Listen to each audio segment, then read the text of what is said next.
Hotman, c'est mon premier salarié.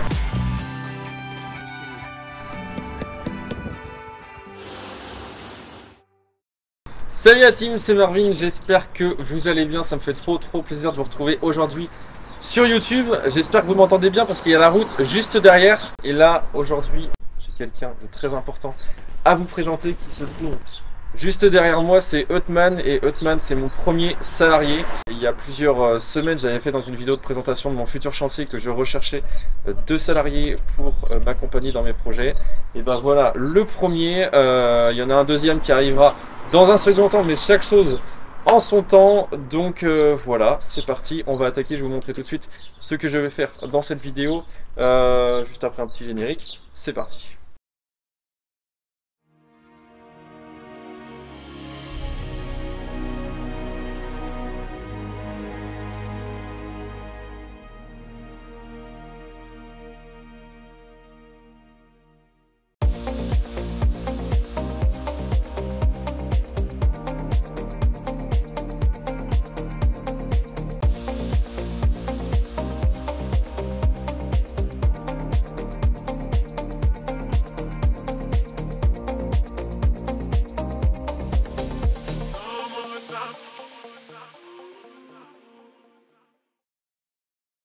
Voilà, donc en gros, aujourd'hui, on va attaquer à cette partie-ci. J'ai motivé les clients pour faire l'avant.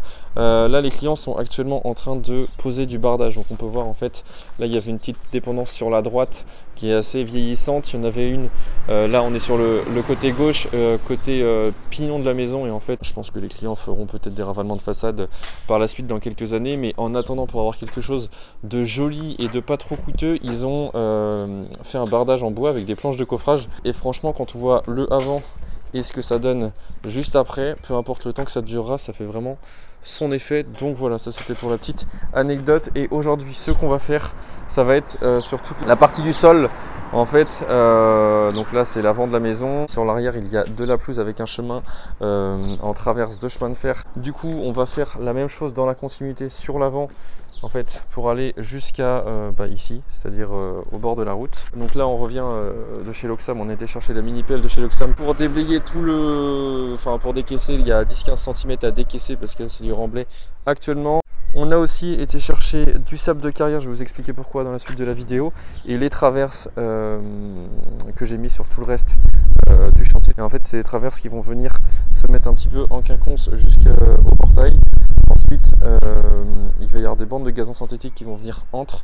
Là, c'est vraiment rempli sur 30 cm, donc du vrai gazon n'aurait jamais tenu. Et on va venir décaisser, mettre de la terre végétale et planter des prêles, je pense, faire un alignement pour rapporter un peu de verdure dans tous ces minérales. Donc voilà, j'arrête de parler, on se met au travail avec Hotman et c'est parti pour faire de la mini pelle et pour décaisser.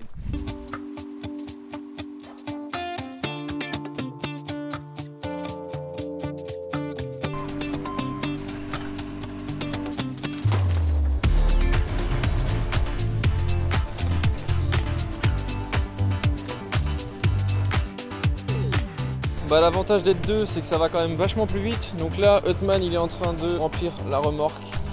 Je pense qu'on a quoi, 1,5 m à évacuer à peu près. Je suis content aussi parce que du coup, j'avais peur que ça soit trop remblayé partout. Et en fait, en dessous, le bardage, c'est de la terre. Enfin, en tout cas, sur 30 cm, c'est de la terre. Ici, il y a tous les accès, tous les réseaux. Donc ça a été remblayé, mais sur les côtés, c'est de la terre. Donc ça va être plutôt bon pour les plantes. Alors, il faudra que je redécoupe proprement en bas parce que c'est vrai que le client, il avait un peu épousé la terre comme il pouvait, mais voilà.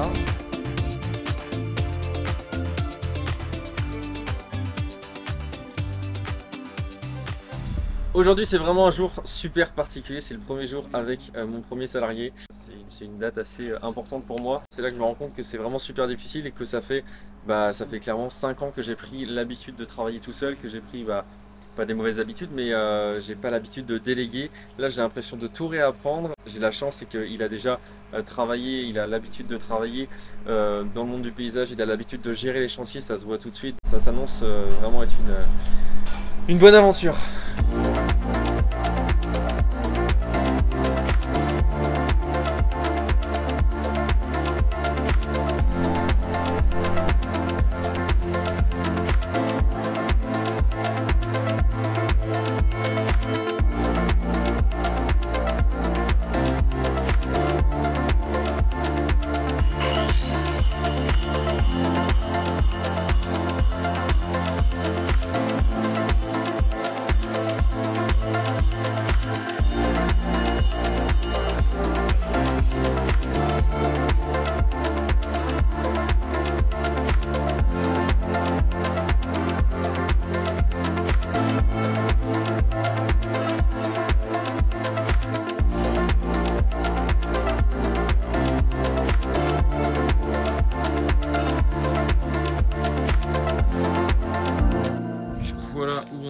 actuellement là on a tout décaissé, on est redescendu de presque 15, même plus que 15 cm je pense. Donc là ce qu'on va faire c'est qu'on a étalé du sable de carrière sur toute la surface et on a nivelé grossièrement, et là on va venir positionner les traverses en fait par dessus, donc assez naturellement.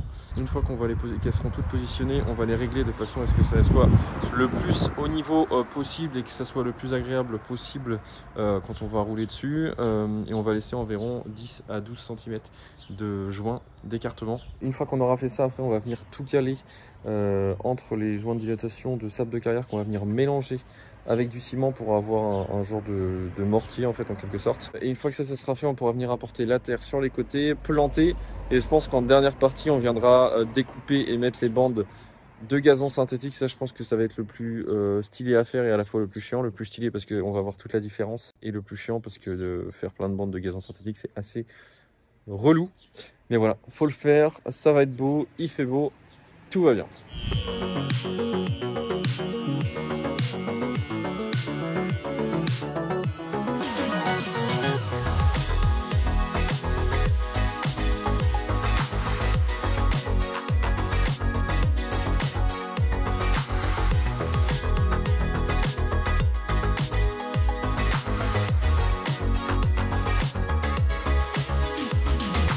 Ça y est, ce matin on a donc terminé de positionner, alors terminé non, on a juste positionné toutes les lambourdes approximativement. Là ce qu'on va faire c'est qu'on va faire du mortier avec du sable de carrière, c'est-à-dire qu'on a pris du sable de carrière, des sacs de ciment, on va faire un mélange sable de carrière ciment, on va le mettre sec, donc on va le positionner sec en fait entre les traverses, et on va bien caler toutes les traverses au fur et à mesure, juste au niveau du cordeau, de façon à ce que ça soit le plus droit possible. Après forcément c'est des traverses, elles sont voilées et tout, donc c'est pas du millimètre près, mais le but c'est d'avoir quelque chose le plus aplani possible, et ça devrait vraiment être super stable pour le passage des voitures.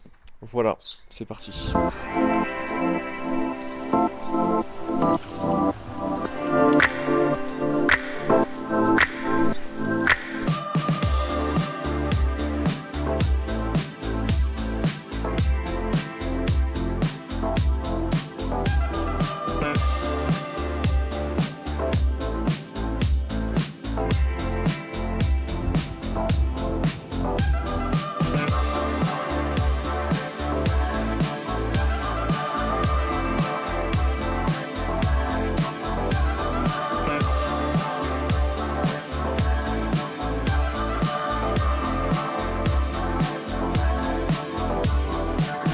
Ça y est, on vient de terminer de positionner toutes les traverses et de les sceller avec le sable de carrière qu'on a donc mélangé au ciment. Je suis super content parce que c'est super stable déjà. Et donc voilà à quoi ça ressemble une fois bien avancé. Donc là ça y est, tout est positionné, c'est relativement aplani, relativement droit, donc on est plutôt très content. C'est vrai que c'est difficile de faire droit avec des traverses qui sont pas droites. Il y en a quelques-unes qui font un peu le ventre, mais je pense qu'au fur et à mesure du temps elles vont aussi retravailler. En attendant, je suis passé avec la voiture ce matin, je suis super content parce que ça n'a pas bougé du tout, et on n'a encore pas rincé et pas mouillé le sable de carrière, donc le ciment n'a sans doute pas encore durci, donc je pense qu'après ça bougera plus du tout. Donc on va aligner des planches là de façon à faire la délimitation entre le massif de prêle et la fin du gazon synthétique. Donc en fait je vais m'aligner au poteau, ça fait à peu près une bande de 30 cm. On va faire pareil de l'autre côté. On va remplir deux terres en même temps et combler deux sables de carrière de façon à ce que ça tienne.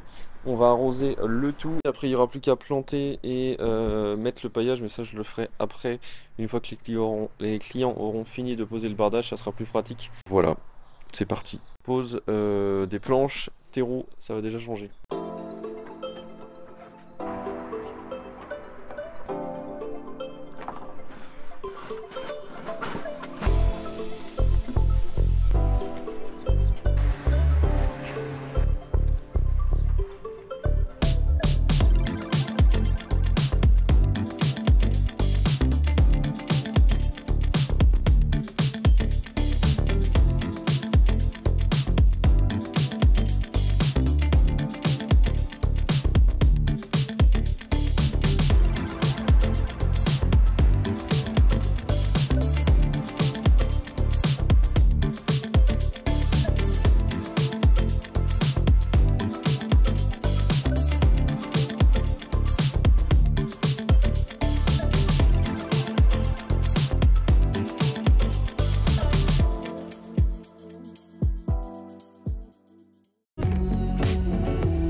Ça y est, on se retrouve aujourd'hui, nouvelle journée, il fait beau, je suis content. À chaque fois je fais la météo sur mes vidéos, je sais pas pourquoi, bref. Mais il fait beau, je suis content et aujourd'hui en plus ça va être une très bonne journée puisque on va poser le gazon synthétique avec Huttman sur l'avant. Voilà ce qu'on va faire et ce qu'on va mettre aujourd'hui, c'est un gazon synthétique, il est trop beau. Donc ça j'ai pris ça chez Beau Gazon et ça c'est la gamme Supra. Il y a plusieurs gammes de gazon synthétique. Moi généralement j'adore travailler avec la gamme Excelia. La différence entre le Excelia et le Supra, c'est qu'il est beaucoup plus il est moins fourni. C'est un endroit de passage, donc je préférais mettre quelque chose de plus d'assez compact et qui reste le plus beau le plus longtemps possible. Voilà, je sais pas si j'ai été clair.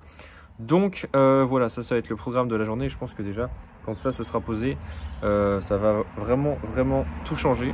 Normalement quand on pose un gazon synthétique, ce qu'on fait, c'est qu'on fait un support en sable de carrière ou en remblai, donc comme on a fait ici. Après normalement on vient mettre un bidim blanc pour empêcher les mauvaises herbes et on vient clouer le gazon synthétique en fait avec des grosses pointes en fait qui vont venir maintenir le tout. J'arrête de parler, on va se mettre à découper et à faire nos premiers tests parce que je sais pas dans quel sens on va le dérouler.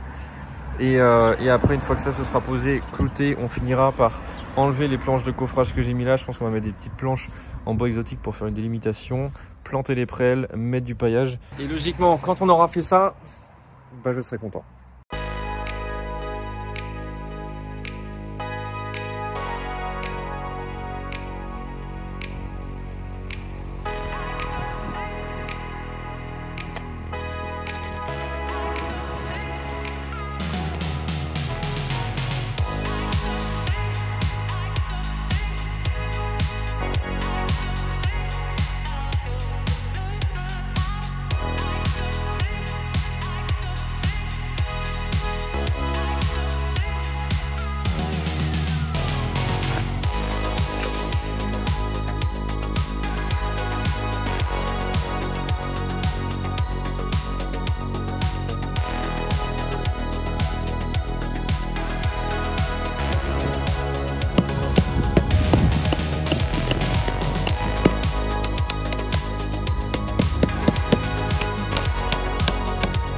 Ça rend trop bien, je suis trop content. C'est impressionnant comment c'est réaliste.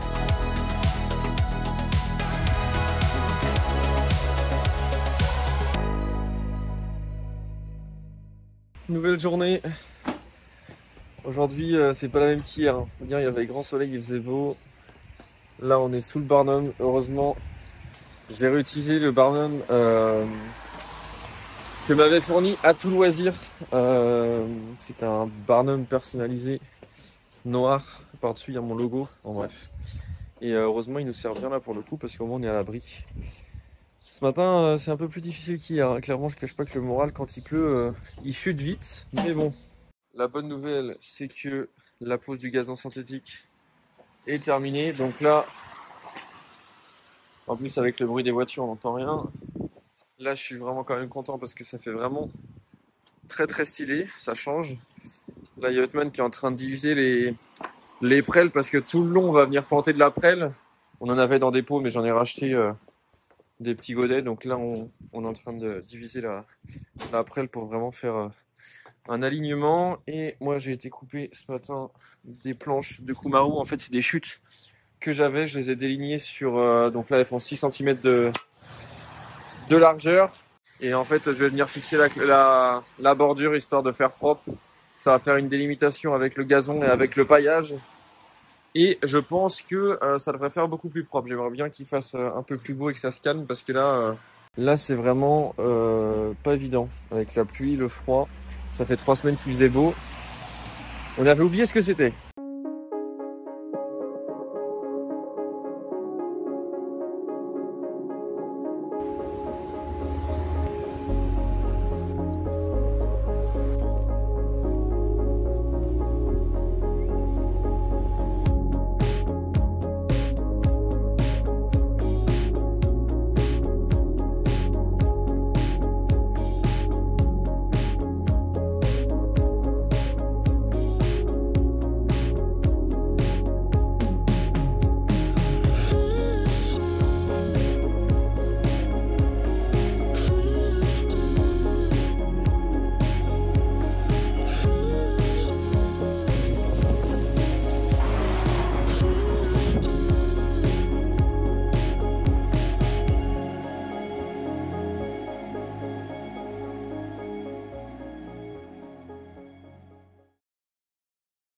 Bon, dernière partie, dernière journée, non peut-être pas dernière journée mais dernière partie, ça c'est sûr. Aujourd'hui on s'attaque au seuil de portail qui est juste derrière moi, puisque voilà, pour l'instant ça ressemble à un seuil en béton.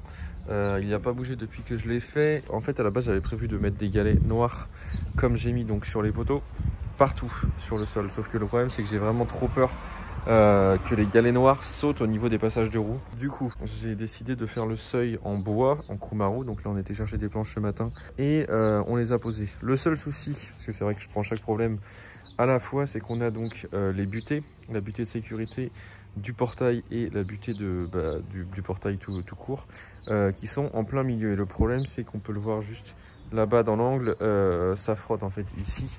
Il n'y a pas assez de hauteur pour avoir l'espace de mettre une planche en Kumaru.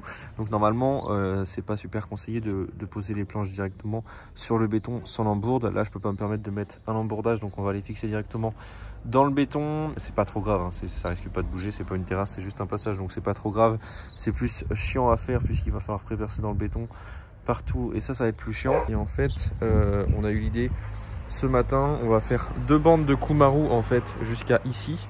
Pareil de l'autre côté avec des angles à 45 et en fait le milieu ici comme il me reste des plaquettes de galets, on va faire un petit carré en fait de galets noirs comme ici, ce qui fait qu'ici il n'y aura jamais du passage de roue vu que c'est au milieu et logiquement ça devrait être super beau. Donc là ce qu'on va faire c'est qu'on va devoir découper le béton juste à ce niveau-ci parce qu'il faut qu'on ait un peu plus d'épaisseur pour coller les galets et que ça puisse passer au niveau du portail. Donc on fait ça et puis voilà, on va voir comment ça se passe.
Ça y est, c'est vendredi soir, on a terminé le plancher bois qui va se trouver donc sur le seuil. On est plutôt content, ça c'est quand même relativement bien fait. J'avais vraiment peur que ce soit difficile à visser, mais ça l'a fait et c'est très joli pour le moment. Donc là, j'ai préparé de la colle pour coller les galets, comme je l'ai expliqué ici là. On va combler tout en galets. C'est de la colle de chez VPI, enfin c'est de la colle terrasse fibrée, donc très résistante. C'est ce que je me suis servi pour fixer tous les galets déjà sur les poteaux. Donc là on va mettre de la colle partout, mouiller les galets, poser les galets et voilà quoi, ça devrait le faire.